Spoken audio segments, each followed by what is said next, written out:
A orientação é para que todo mundo fique o máximo de tempo possível em casa. A gente já falou isso várias vezes aqui no Link Vanguarda. Mas aí, você imagina ficar em casa convivendo com um cheiro forte de fumaça que vem da rua, por exemplo, todo dia, bem forte? Complicado, né? É por essa situação que alguns moradores de Jacareí estão passando. Eles reclamam que a fumaça vem da turfa e de lixo queimado em terrenos próximos e que a prefeitura sabe do problema, mas não toma providências efetivas. Esses moradores de Jacareí são vizinhos de bairro. Aqui tem representantes do Jardim Flórida, Vila Machado e Jardim Siesta. E eles estão reunidos para reclamar de um problema em comum: o cheiro forte de fumaça no ar, principalmente no fim do dia. É tão ruim o cheiro que depois das 17 horas nós temos que fechar as janelas e portas das nossas casas, porque não tem como você suportar esse cheiro, né? O cheiro é basicamente de material, borracha, pneu, coisas assim queimadas, porque é bem agressivo mesmo, bem forte. Chega a dar uma sensação de falta de ar. Eles dizem que para quem tem problema respiratório é ainda pior. Há pessoas lá no bairro que têm problemas de bronquite, etc e tal, que essas aí ficam péssimas, porque realmente ataca as vias respiratórias, resseca demais. A gente sente aquela... E, como eu falei, a ponto de acordar à noite. Eu já acordei à noite sentindo o cheiro, no meio da madrugada. E, gente, é um problema tão sério que você imagina, no meio de uma pandemia dessas, onde as doenças pulmonares acabam causando, levando realmente à morte, a gente convivendo com essa poluição. Os moradores acreditam que essa fumaça vem de alguns terrenos da redondeza, que tenham turfa e lixo acumulado. Eles até fizeram fotos. A turfa, segundo especialistas, é um solo rico em matéria orgânica, que pega fogo muito fácil. Com o tempo seco e as queimadas, a situação se complica. Eles dizem que todos os anos o problema se repete e cobram uma providência da prefeitura. Há algum tempo, nessa época de junho e julho, esse problema relacionado à má qualidade do ar, ela ocorre com bastante frequência, prejudicando bastante. A solução seria a prefeitura entrar com tratores, com máquinas, para revolver essa turfa, para evitar esse descarregamento que está havendo e tirar um pouco desse fogo de baixo e molhar. A Prefeitura de Jacareí confirmou que esse ano vem recebendo muitas reclamações dessas queimadas, desse cheiro forte de fumaça na cidade e que, inclusive, já identificou um terreno particular e achou o local onde a turfa está queimando. A diretora-geral de Meio Ambiente da cidade disse que essa semana uma equipe fez uma operação no local com equipamentos específicos para minimizar os problemas. É importante explicar isso para a população, que essa turfa ela queima quando a umidade do solo está baixa e quando a umidade do ar também está baixa. Então, se a gente tiver uma chuva, vai ajudar bastante a controlar o problema, né? Se não tiver uma chuva, a gente vai ter que ficar molhando aquilo ali até conseguir controlar essa queima. E a gente não tem dados sobre a extensão dessa mancha de turfa que existe ali na região. Inclusive, em outros anos, vocês já tiveram problemas nesse mesmo terreno, mas em outro local, é isso? Isso já aconteceu no passado e também já foram tomadas essas medidas. Essa medida, segundo ela, ajuda, mas não impede que a turfa volte a incomodar os moradores, até porque é uma característica do solo. Além desse local com turfa, que é uma questão mais complicada, a prefeitura também notificou o proprietário de um terreno na Vila Ita por um outro problema que também incomoda os moradores, que é a queima de lixo. O que é possível é a gente ir fazendo esse controle à medida que o problema vai surgindo, né? E o nosso telefone, né, de reclamação de denúncia, né, tá aí para a gente receber essas denúncias e a gente fazer a ação quando necessário. Precisa de uma fiscalização muito maior, para que a gente possa realmente ter uma questão de saúde ambiental aqui para sobreviver realmente, né?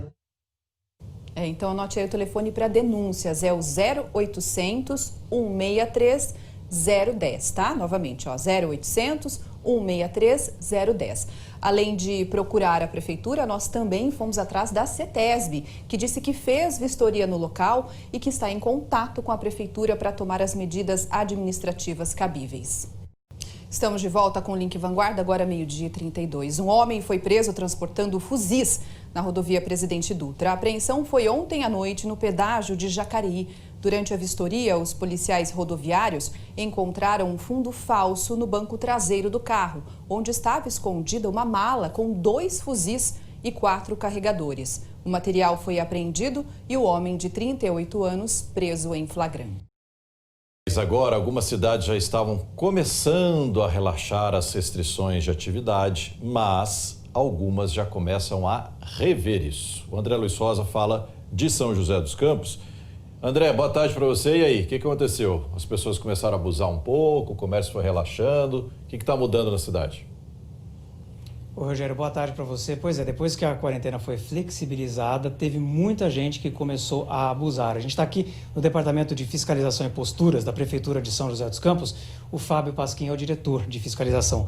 Fábio, vocês tiveram várias denúncias ao longo desse período. Quais foram as mais comuns?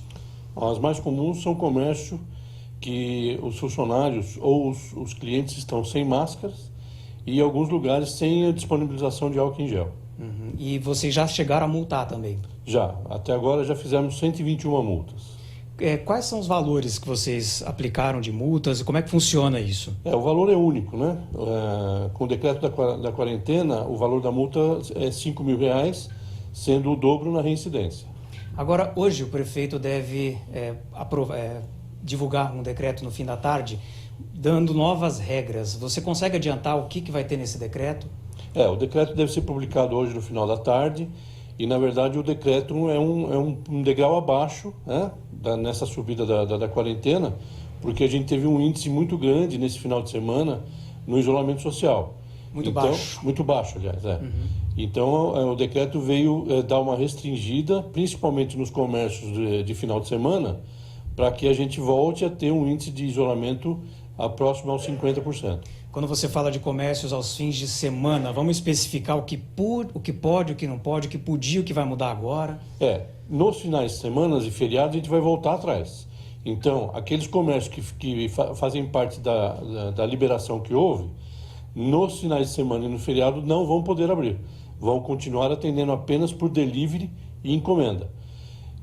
Os essenciais continuam trabalhando normalmente. Quando você diz essenciais, seriam quais? Farmácias, supermercados, padarias, postos de gasolina, são os serviços considerados essenciais pelo decreto federal. Agora, nos fins de semana, por exemplo, shoppings, as lojas do calçadão também não podiam e vão continuar assim? Exato. Esses já não podiam e vão continuar não podendo no final de semana e feriado. Agora, na segunda-feira, o secretário de Saúde de São José dos Campos comentou que vocês fizeram várias autuações no fim de semana de denúncias de festas, de fluxos.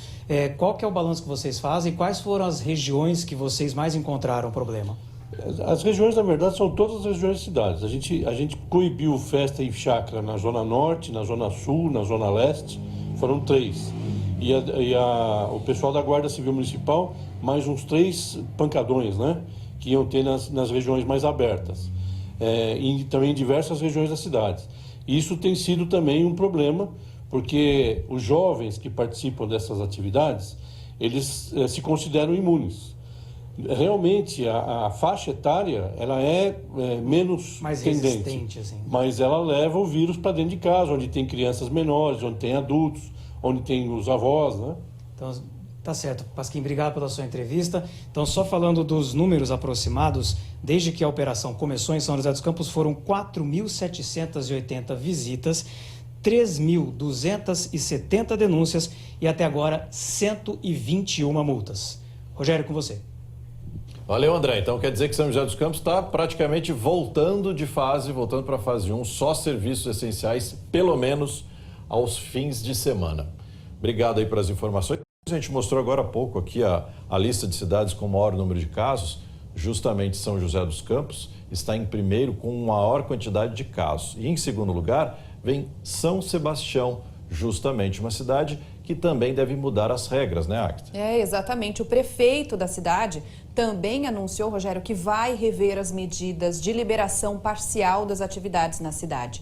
Felipe Augusto falou sobre isso numa rede social. Nós estamos fazendo uma avaliação e o comitê já se posicionou de forma muito consistente em relação a todos os seus membros, de que nós vamos ter que adotar medidas restritivas o mais rápido possível. Nós temos aí um cenário crítico que começa agora a inspirar muitos cuidados. Então eu quero pedir a cada um de vocês que está nos acompanhando, que está aí conosco, que por favor tenham a responsabilidade de usar as máscaras, fazer a sua proteção sanitária, limpeza com álcool gel, com água e sabão, limpe seu carro, seu celular. O contágio está muito mais agressivo e rápido nesses dias. É como se o vírus percebesse que todo mundo baixou a guarda e ele resolveu atacar de uma forma muito mais intensa. Então, no decorrer dessa quinta-feira, nós estaremos reunidos, todos do Comitê de Enfrentamento. Nós estamos já reavaliando também agora a necessidade de preparar os hospitais de retaguarda, o Hospital do Centro principalmente, porque na UTI respiratória batemos 50%. Na UPA respiratória, a gente já está com mais de 50%, né, dos leitos ocupados. Que aí são as pessoas que estão em baixo e médio grau de contaminação pelo Covid-19. Eu me preocupo muito com a questão econômica, mas em primeiro lugar a questão da saúde. O prefeito fez esse vídeo ontem à noite. Ele, inclusive, desse mesmo vídeo, ele fala que a situação de Boiçucanga se complicou muito. A unidade de atendimento para pacientes Covid-19, inclusive beirando o colapso, inclusive com pacientes tendo que ser direcionados lá da Costa Sul para ser atendido no centro da cidade. A gente conversou com ele semana passada, né, Agda, aqui no Link Vanguarda. E tinha até a possibilidade de não existir mais aquele hospital de retaguarda, porque a situação era diferente, mas foi o que ele disse, pedindo, por favor, para que as pessoas não relaxem, e é realmente o anúncio feito por outras prefeituras também. Não dá para a gente relaxar, porque senão acaba retrocedendo mesmo, né? E na semana passada, quando ele esteve conversando com a gente também pela internet, ele falou que essa situação poderia ser revista. Ele estava, inclusive, anunciando que bares e restaurantes iam começar a atender na hora do almoço, de segunda a sexta-feira. Antecipando uma situação que o governo do estado, inclusive, não recomendava. Mas ele disse que poderia rever e, pelo jeito, vai rever. Ele não anunciou ainda as medidas, deve anunciar ainda hoje essas medidas. E a gente vai acompanhar e traz para você aqui no Link Vanguarda.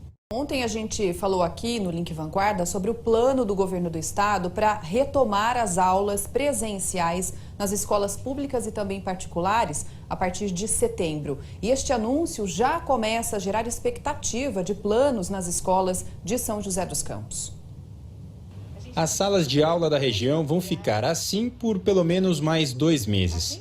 O que antes era adaptação para o virtual virou dia a dia. A secretária de Educação de São José disse que a expectativa era de um reinício presencial mais cedo, mas que a data anunciada inicialmente para 8 de setembro permite um planejamento melhor nas escolas municipais. Nós vamos estar criando agora para o nosso município todo o protocolo de retomada desses alunos, da organização e do planejamento. Todo esse trabalho nosso ser presencial, entrega de material impresso para os alunos. E a parte da internet, ela vai continuar, porque todos os alunos eles não retornarão ao mesmo tempo. Para a fase inicial da retomada, com 35% do total de alunos, a Secretaria de Educação formará um grupo de estudo com representantes da Secretaria de Saúde para definir como será a divisão dos estudantes. A prioridade que nós vamos dar à educação infantil, ao ensino fundamental, todo esse processo agora será organizado com as orientações da equipe da saúde, para que a gente tenha realmente um atendimento com melhor qualidade e condições de saúde para todos. A Janaína faz parte de um grupo de mantenedores de escolas particulares de São José e conta que o ensino infantil tem sido a faixa etária de educação privada mais afetada pela quarentena. Você tem setores da economia que já voltaram. Então, quer dizer, aquela mãe que utiliza a escola para cuidar do seu filho enquanto ela está trabalhando, como é que ela vai fazer? ela vai ter que tirar a criança da escola para poder contratar uma profissional para casa, para que ela consiga trabalhar. 8 de setembro. Parece longe, mas só o fato de ter uma data prevista já serve de alívio para quem teve que se acostumar com o silêncio, onde antes havia tanto som. A minha principal preocupação hoje, como educadora, é poder, o mais breve possível, abraçar meus alunos, nem que seja com o olhar. A Secretaria de Educação de Taubaté informou que a equipe técnico-pedagógica ainda vai definir as medidas que serão adotadas na cidade, que hoje tem 42 mil alunos na rede municipal. Mais cedo, um representante da Secretaria Estadual de Educação falou com a gente sobre o que está sendo considerado para a volta dos estudantes na rede pública e privada. A previsão é que no início de setembro, todo o estado esteja na chamada fase amarela da quarentena, com redução de novos casos de Covid-19. 8 de setembro é quando a gente prevê justamente esses 30 dias, né, esses 28 dias, na verdade, 2 ciclos, na fase amarela. Essa é a condição para que a gente possa fazer o retorno com segurança. E por isso, né, que a gente está falando de um retorno de todas as etapas, né, e de todas as modalidades aqui, né, particular, pública. Aqui no estado, por exemplo, o nosso planejamento até agora, a gente ainda vai ter o detalhamento maior do estado, discutido com a rede, com os profissionais de educação, mas o que a gente espera aqui é fazer um regime de revezamento dos estudantes, garantindo que pelo menos uma vez na semana o estudante possa ir até a escola. Nesse dia na semana ele pode, por exemplo, entregar as atividades e nos outros dias ele acompanha as aulas de forma remota, que é o jeito que a gente já vem fazendo. Esse período da pandemia da Covid-19, ele traz a necessidade da gente se adaptar constantemente e se planejar, né, mês a mês. Por hora, a gente vai terminar o ano letivo no finalzinho de dezembro, mas isso pode sim ser alongado a janeiro, se tiver a necessidade, e estamos estudando isso também. E aí, a gente continua falando sobre as aulas. A Secretaria Estadual de Educação abriu inscrições online para as escolas. Até então, esse processo era feito pessoalmente nas escolas. A repórter Thalita França está em Taubaté e conta mais detalhes para a gente. Ô Thalita, é possível fazer a transferência, por exemplo, da rede pública para a particular ou vice-versa? Boa tarde. Oi, Águida, tudo bem? Boa tarde para você. Olha, essa transferência é para quem estuda na rede particular e quer ir para a rede pública, no caso, para a rede estadual de ensino, tá? Então a gente sabe que tem muitas pessoas nessa situação, muita gente aí em dificuldade financeira por causa da pandemia. Então, muitos pais e mães que precisam transferir o filho da rede, ou a filha, né, da rede particular para a rede estadual. E essa inscrição é também para quem já estuda em outros estados e quer vir estudar aqui na rede estadual de São Paulo. A Edna está aqui para dar os detalhes para a gente. Edna, a demanda é muito grande, né? No ano passado vocês tiveram aí 219 transferências. Esse ano, agora, por causa da pandemia, já tem mais de 2.300. Até o fim do ano esse número deve aumentar. Qual que é a expectativa de vocês? Sim, a expectativa da Secretaria é um crescimento de mais de 10% nessa demanda para esse ano. Essa inscrição, como é que ela é feita? Ela é online, mas qual que é o caminho? Até quando tem que ser feito? Então, o interessado deve procurar no site da Secretaria Escolar Digital, preencher o nome, o e-mail, ele vai receber um link. Nesse link, ele vai colocar todos os dados necessários para essa inscrição. A inscrição, ela não tem período definido. Ela vai indefinidamente até o final do ano, enquanto nós tivermos com o ano letivo vigente. Então a gente está falando de inscrição para esse ano letivo. Para o ano que vem, daí vai ter um outro cadastro depois, né? Sim, para o 2021 será um outro período, um outro prazo. Essa é para o ano vigente, 2020. E qual que é a diferença de inscrição e matrícula? Por enquanto é só inscrição, não significa que o aluno já vai ser matriculado. Sim, ele vai fazer uma inscrição, essa inscrição será analisada e pelo endereço que ele coloca, a matrícula vai ser disponibilizada numa escola próxima à residência dele. E ele pode consultar esse resultado da matrícula entre 3 e 5 dias depois da inscrição no site da Secretaria Escolar Digital em consulta pública. E a gente está falando de inscrição, então, para quem está na rede particular e quer vir, ou então gente de outros estados, né? Agora, quem já estuda na rede estadual e quer ser transferido de escola, mudou de bairro, por exemplo, Isso já dá para fazer ou ainda não? Esse eles estão fazendo ainda por e-mail, solicitando a escola e marcando data e horário para fazer esse tipo de movimentação. Tá certo então, Edna. Obrigada pelas suas informações. Viu, pessoal? Volto com vocês aí no estúdio. Águida. Ok, Thalita, obrigada pelas informações, falando sobre essa possibilidade de transferência dos alunos da rede particular para o ensino público estadual.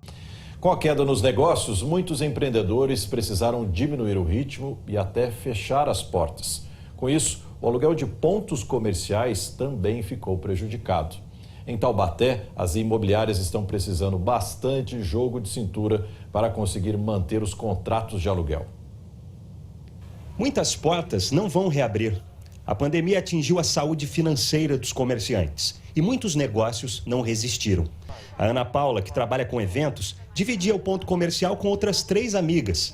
Sem poder trabalhar, em abril, elas entregaram o ponto. Nós entramos em negociação com o dono e ele acabou fazendo uma proposta para a gente que, no caso, não foi viável. Qual foi a proposta dele? Foi que nós pagássemos metade do aluguel enquanto nós não tivéssemos trabalho e depois, quando nós retornássemos, nós pagaríamos integral mais os atrasados. E como o nosso setor de eventos foi um dos primeiros que foi atingido, a gente achou melhor não assumir essa dívida, porque a gente também não tem uma noção de quando a gente vai voltar, né? É cada vez mais visível o fechamento de pontos comerciais no centro e também nos bairros aqui de Taubaté. Um levantamento feito pelo Conselho Regional de Corretores de Imóveis de São Paulo revelou que quase 53% dos corretores entrevistados disseram que o mercado imobiliário parou. Tivemos inúmeros contratos que tiveram redução nesse período do preço da locação e algumas grandes isenções, ou isenção de 100% do aluguel, como tivemos reduções de 30%, 10%, 20%, porém, infelizmente, e tivemos sim várias rescisões de contrato, enfim, infelizmente. A imobiliária do Rodrigo administra o aluguel de 40 imóveis comerciais. O corretor disse que teve que intermediar a negociação entre os donos e os locatários de todos os pontos durante a quarentena. A grande maioria chegou a um acordo. Como o pessoal não tem receita e a maioria das empresas são pequenos empresários, pequenos comerciantes, eles não possuem fundo de caixa, nada do tipo parecido para poder tocar o negócio. Mais de 90% dos proprietários se sensibilizaram com o momento, entenderam o momento, pois seus inquilinos sempre cumpriam com suas obrigações locatícias, né? Para não perder mercado, negociar é o ponto essencial. A expectativa é que normalize tudo após essa questão da retomada total do mercado, né? Enquanto for de forma gradativa, ainda a gente sempre vai ter negociações junto aos inquilinos e proprietários e as tratativas seguirão até o final da pandemia. Que bom, né? Que bom que a maioria dos proprietários tiveram a sensibilidade, o bom senso. O bom senso. Que uma situação como essa, querer aliviar para o comerciante. Assim, pelo menos ele ganha. É melhor ganhar um pouco menos do que não ter nada, deixar um imóvel ocioso com IPTU para ele pagar, com mais contas para que ele pague, né? E outras todas. E o ponto parado, exatamente. Pela terceira vez nesta semana, recebemos reclamações de pacientes sobre a demora no AME, que é o Ambulatório Médico de Especialidades de São José dos Campos. Mais uma vez teve fila. A Rosana mandou essas imagens pelo aplicativo Vanguarda Repórter. Ela contou que hoje as pessoas foram orientadas a esperar do lado de dentro do portão, diferentemente dos últimos dias, em que a fila ficava na calçada e tinha um distanciamento um pouco maior.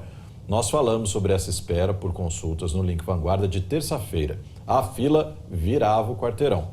Pessoas de várias cidades esperando por horas. No dia, a representante do governo do estado informou que uma mudança no sistema de informática estava causando essa lentidão. Mas a pergunta que fica é: até quando? Nós procuramos o governo do estado de novo, que não deu nenhuma data. Eles informaram que seguem todos os requisitos de segurança, com medidas de higienização e distanciamento entre pacientes e funcionários. O AME atende entre 800 a 1.000 pessoas por dia. Ontem à noite teve um incêndio em São Sebastião.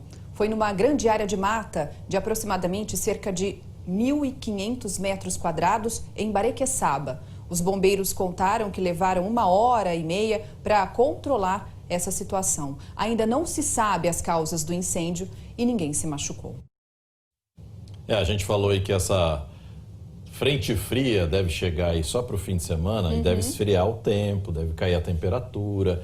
E a gente está vendo aqui essa delícia aqui, porque vai começar todo mundo ir atrás de caldinho. O pessoal adora um caldinho na região, né? Um caldinho, uma sopinha bem quentinha. Aqui a região realmente eles adoram. Acho que porque tem um clima um pouco mais agradável e bem sugestivo nessa época do ano, né? Se você é desse time, anota aí a receita que a gente vai passar agora. A dica é da chefe Anuque Migoto, de Santo Antônio do Pinhal. Quirera com costelinha. Inverno, pratos para aquecer nossos dias e nossas noites. O que eu pensei? Quirera. Quirera tá fácil de encontrar, você encontra em qualquer mercado e é super rápido de preparar. A gente vai fazer com costela suína.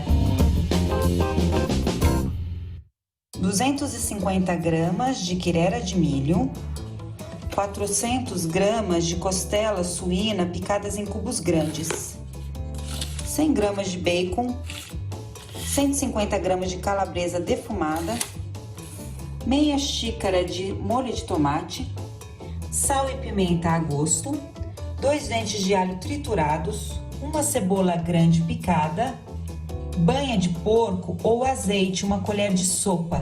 Nós vamos começar refogando a costela. Eu tenho uma banha de porco. Se você não quiser fazer com banha, pode fazer com azeite. Enquanto a minha costela está refogando, a gente vai hidratar a quirera. É só a quirera com água. Eu já deixei a água esquentando.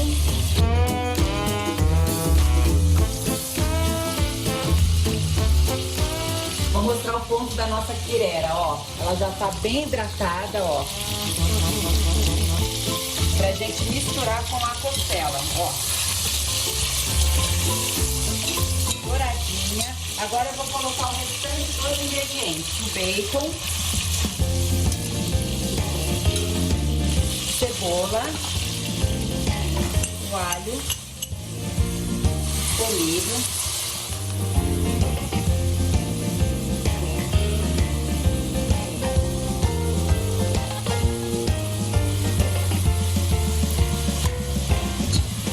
a calabresa e o molho de tomate.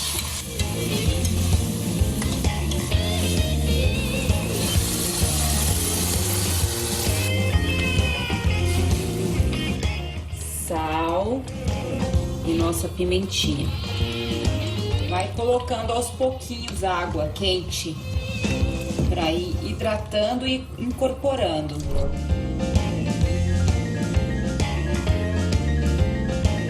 Agora a nossa quirera tá pronta, tudo incorporado. Vamos colocar cheiro verde. Ó, fumacinha. Aquece, hein?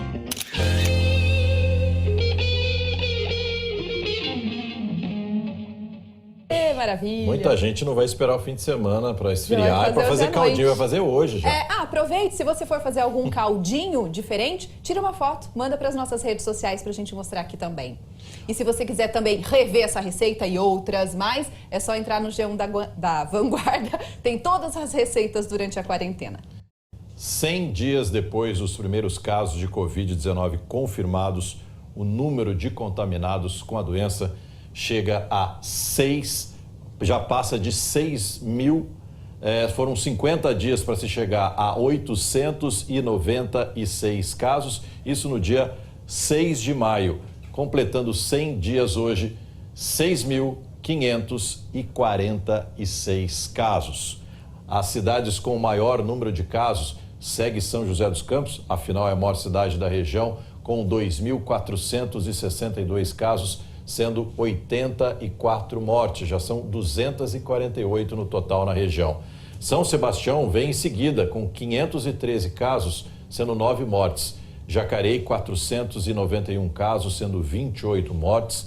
Taubaté, 487 casos, sendo 16 mortes. Bragança Paulista, com mais de 400 já se aproximando aí de 450 casos, sendo 14 mortes.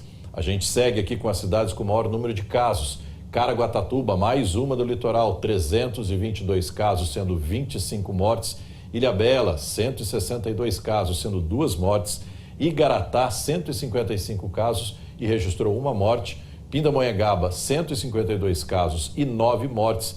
E Atibaia, 151 casos, sendo 10 mortes. Depois de mais de 2 anos de atraso, o Centro de Operações Integradas de Jacareí finalmente começou a funcionar. Além das câmeras exclusivas da Prefeitura, o COI também vai usar um sistema de monitoramento particular do comércio da cidade.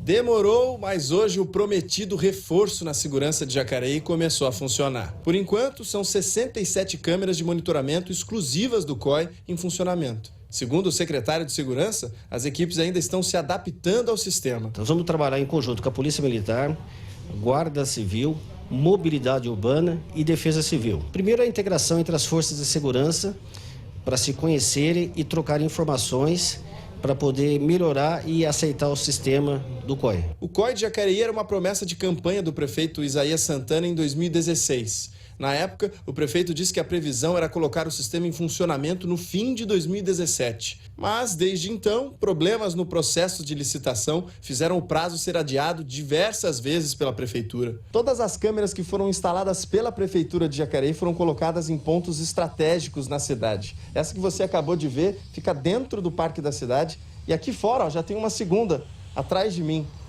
Elas são conhecidas no popular como câmeras espiãs, porque além do monitoramento, elas têm tecnologia para reconhecimento facial e fazem a leitura de placas de veículos. As câmeras não serão usadas para aplicar multas de trânsito. Serão utilizadas para identificar veículos de produto de furto e produto de roubo. E também no caso do chamado engarrafamento, para poder você liberar o trânsito mais rápido. Além de novas câmeras, o COI também passa a ter acesso a 126 câmeras do comércio da cidade. Antes, elas eram visualizadas apenas pela associação comercial. O sistema já funcionava desde 2011. Para o presidente da associação, agora a parceria deve garantir mais segurança para o comércio. Essas nossas câmeras já estão à disposição do COI como imagem direta, 24 horas. Eles têm a visibilidade dessas câmeras tanto quanto nós temos. Estamos chegando a ter um COI oficial para a segurança do comércio e da sociedade como um todo. Ao todo, o COI de Jacareí tem capacidade para funcionar com cerca de 240 câmeras de monitoramento. Segundo dados da Secretaria de Segurança Pública do Estado, os índices de roubo e furto na cidade vêm caindo nos primeiros meses deste ano. A Justiça de Ilhabela determinou que a Câmara suspenda provisoriamente a tramitação do processo de cassação do mandato da prefeita Gracinha. No pedido, a prefeita alegou que a Câmara descumpriu regras do regime interno. Além disso, o morador que fez o pedido de cassação não teria inscrição na Justiça Eleitoral. A Câmara informou que ainda não foi notificada da decisão da Justiça. Já o morador disse que vai comprovar que está com a situação regularizada na Justiça Eleitoral. Meio-dia 27, a gente já falou bastante aqui no Link Vanguarda dos cuidados que todo mundo precisa ter agora, que é tudo online, né? É reunião de trabalho, reunião profissional online, inclusive entrevista de emprego feita online. Então a gente já deu dicas aqui com especialistas para ter um cuidado, se arrumar, como se portar na frente da câmera, afinal é um assunto sério, seja um assunto profissional ou uma entrevista de emprego. Dá uma olhada o que aconteceu numa sessão de câmera online em Bragança Paulista. No canto da tela, aí acima, você vê o vereador Ditinho do Asilo, do PSC. É isso mesmo, ele está pegando uma calcinha, enquanto outra vereadora comentava sobre cortes de árvores na cidade, tocando ali a sessão normal. Aí ele pega a calcinha, abre, dá uma olhada, uma calcinha rosa, fica ali admirando, mexendo na calcinha e a sessão de câmera rolando. Ele aproveita e dá uma cheiradinha na calcinha. O que será que aconteceu com o vereador Ditinho do PSC de Bragança Paulista? Bom, é claro que isso virou destaque no G1 da Vanguarda. Está aqui, vereador é flagrado cheirando calcinha durante a sessão. Durante a sessão, e aquela história do decoro, o tal do decoro parlamentar, vereador. Aí você acompanha aqui toda a reportagem explicando o que aconteceu, que a gente já mostrou, e a resposta do vereador foi o seguinte, ó: foi uma infelicidade pela minha falta de prática com essa coisa de tecnologia. Eu usava uma camiseta rosa e, para brincar, um amigo me mandou essa calcinha. Era um item desses de sex shop, que é comestível, por isso cheirei. Eu tenho família. Isso era só uma piada que, por ingenuidade minha, virou pública. Ô, vereador, que vacilo, né? Tava rolando a sessão. E aí ele complementa dizendo o seguinte: eu concordo que não era o momento de fazer aquilo, mas eu não estava falando, estava acompanhando a pauta. Quando o vereador está em casa, ele pode estar fazendo qualquer coisa enquanto acompanha a sessão. E eu fui abrir o pacote e fui flagrado. Aquela história, né? Tá rolando a sessão. A reportagem ainda do G1 procurou a presidência da Câmara de Bragança para saber se vai ter alguma medida contra o vereador, tal, mas ainda a gente está aguardando o retorno aí da presidência da Câmara de Bragança Paulista. Que história, hein, Agra Queiroz? Não, ele pode fazer o que ele quiser, não é verdade? Mas durante uma sessão de Câmara acontecendo, não é que ela estava para acontecer, não é que ela já tinha terminado, foi durante a sessão. Tinha uma vereadora falando. Não era para ele prestar atenção no que estava acontecendo ali? Pois é, vamos acompanhar o que a ele estava Câmara um pouquinho agora vai... desatento, fazendo outras coisas a não ser, enfim. Bom, o meme na internet está garantido. Também na Via Dutra, em Taubaté, um homem foi preso transportando pasta base de cocaína. A droga estava escondida dentro de um cilindro de GNV. Você está vendo aí na imagem. No total, os policiais apreenderam 25 tabletes de pasta base de cocaína, cerca de 26 quilos. O homem de 31 anos foi preso. Ele disse aos policiais que recebeu R$4.000 para levar a droga de São Bernardo do Campo, na Grande São Paulo, para o Rio de Janeiro.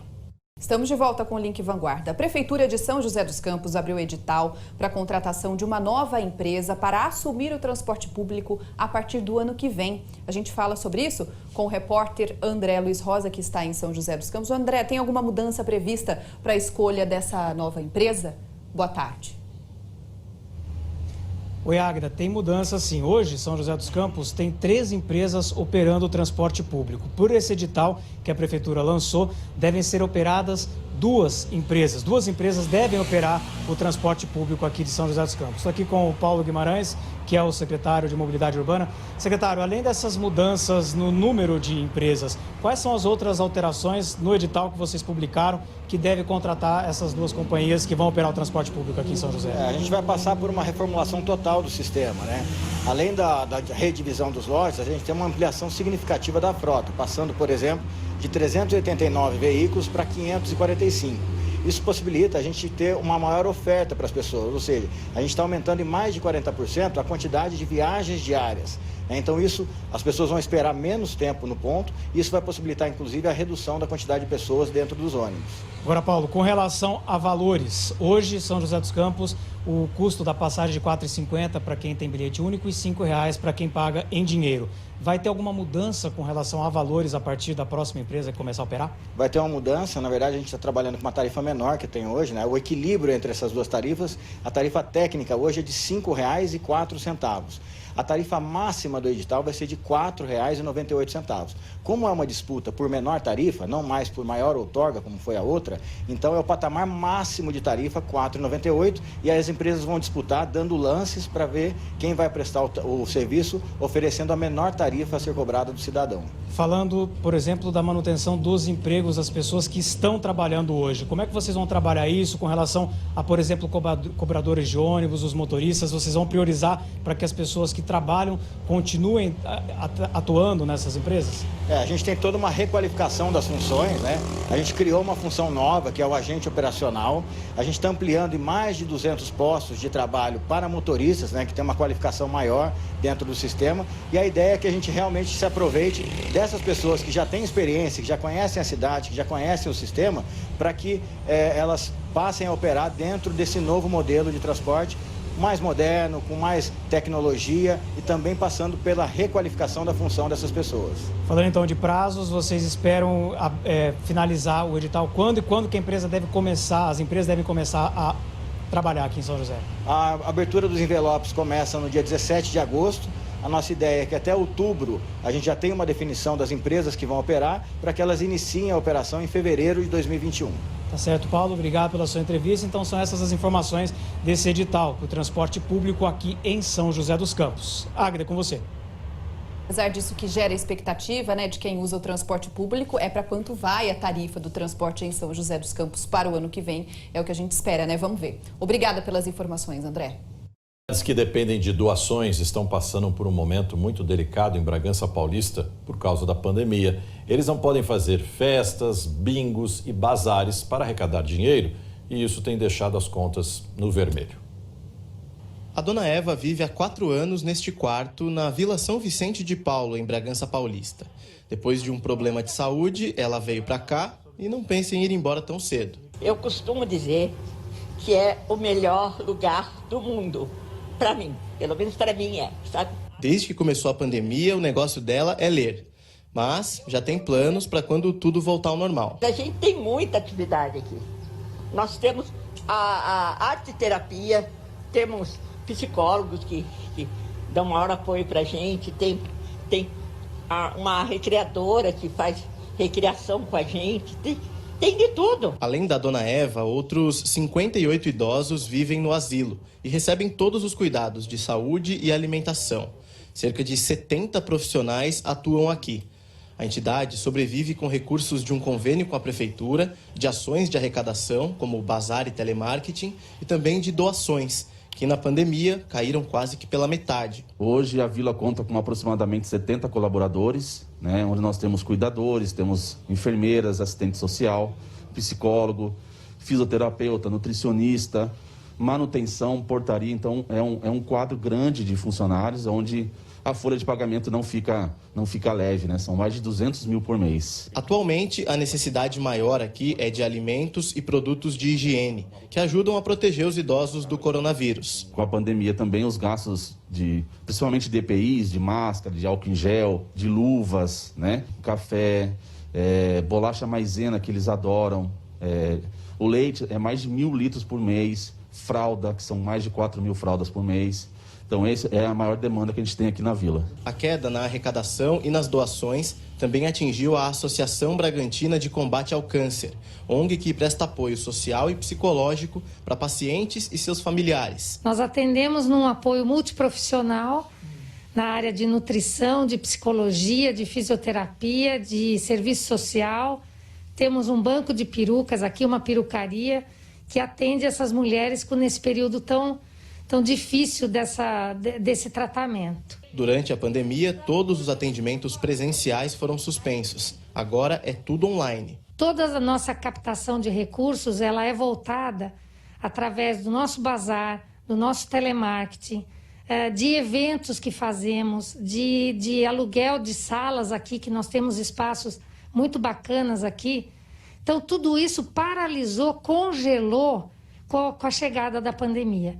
Isso daí teve um reflexo financeiro, um impacto financeiro enorme. O nosso faturamento chegou a mais de 70% de quebra. Uma das ações da ABCC nesse período de pandemia para arrecadar recursos é a campanha das máscaras.